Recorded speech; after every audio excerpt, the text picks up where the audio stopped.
School से आते ही मेरे बेटे ने जिद की कि चलिए आज बाहर से कहीं कुछ खा कर आते हैं। आज मेरा मूड नहीं है घर का कुछ भी खाने का, आज मैं बाहर से ही कुछ खाऊंगा। तो मैंने सोचा बाहर में ठंड भी बढ़ रही है और इस वक्त उसको बाहर ले जाकर बाहर में क्या खिलाऊं, तो इससे अच्छा है कुछ घर में ही अच्छा सा बना दूं जो उसे टेस्टी भी लगे और बाहर जाने की जिद भी ना करे। तो इसीलिए मैं आज जो रेसिपी लेकर आई हूँ वो बहुत ही टेस्टी बनेगी और बच्चों को खासकर बहुत ही पसंद आएगी।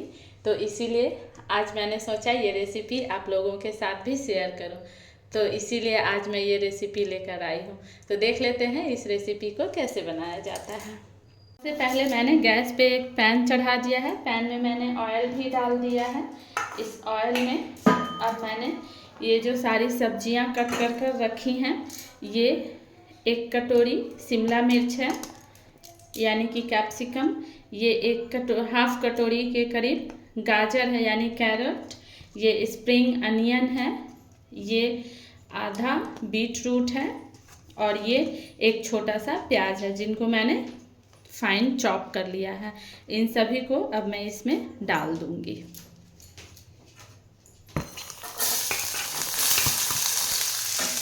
इस तरह से मैंने ये सारी सब्जियां डाल दी हैं और इनको थोड़ी देर मैं और भूनूंगी। इनका क्रंच रहना चाहिए बट थोड़े से ये पकने भी चाहिए, इसलिए मैं इनको थोड़ी देर और पकाऊंगी। सब्जियां 50% कुक हो चुकी हैं। अब इनमें मैं थोड़े से सॉसेस डालूंगी, जैसे ये ग्रीन चिली सॉस है, थोड़ा रेड चिली सॉस, थोड़ा सा सोया सॉस, बिल्कुल थोड़ा सा सोया सॉस, थोड़ा सा नमक, क्योंकि सॉसेस में भी नमक होता है इसलिए ये डालकर इसके साथ ही मैंने जो ये पनीर के क्यूब्स कर रखे हैं उनको भी मैं इसमें डाल दूंगी और इनको अच्छी तरह से मिक्स कर दूंगी। अब ये सारे सॉसेस अच्छी तरह से इस मिक्सचर में मिक्स हो चुके हैं। अब मैंने गैस की फ्लेम को ऑफ कर दिया है और इनको अब मैं थोड़ी देर ठंडा होने दूंगी। मिक्सचर अब पूरी तरह से ठंडा हो गया है, इसको मैंने साइड में रखा है और यहाँ मैंने 2 रोटी ले ली है। इस तरह से रोटियाँ जो हम खाते हैं वो वाली रोटियाँ ले ली है। अब इस रोटी में मैं इस चाकू की मदद से इस तरह से एक कट लगाऊंगी, इस तरह से। इसके बाद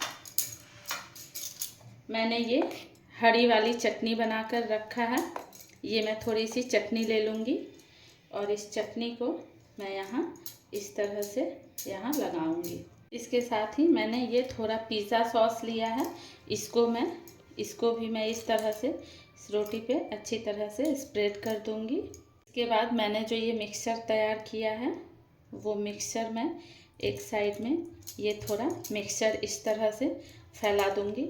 इसके साथ ही मैं थोड़ा सा ये मैंने एक चीज़ क्यूब लिया है और इस साइड में मैं थोड़ा ये चीज़ इस तरह से क्रश कर डाल दूंगी। मैंने इस तरह से चीज़ को भी अच्छी तरह से ग्रेट कर डाल दिया है।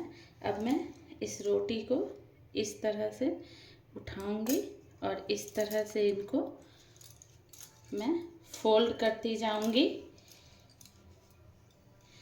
इस तरह से मैं ये सारे रोटियों की इस तरह से रोल बनाकर तैयार कर लूँगी। इस तरह से मैंने ये सारे बनाकर तैयार कर लिए हैं। चलिए अब हम इनको सेकते हैं। इसके लिए मैंने पहले से गैस पे तवा चढ़ा दिया है, उस पर ऑयल भी डाल दिया है।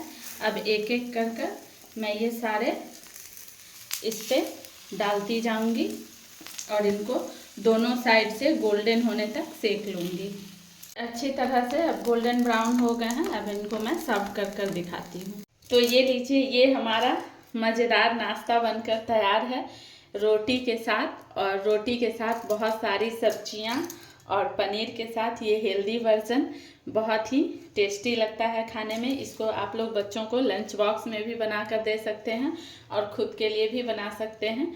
आप डिनर में, ब्रेकफास्ट में या फिर लंच में इसको कभी भी बनाकर खा सकते हैं, या फिर अगर आप सफ़र में जा रहे हों तभी भी आप इनको बनाकर ले जा सकते हैं। और ये ऐसे ही खाने में बहुत टेस्टी लगती है।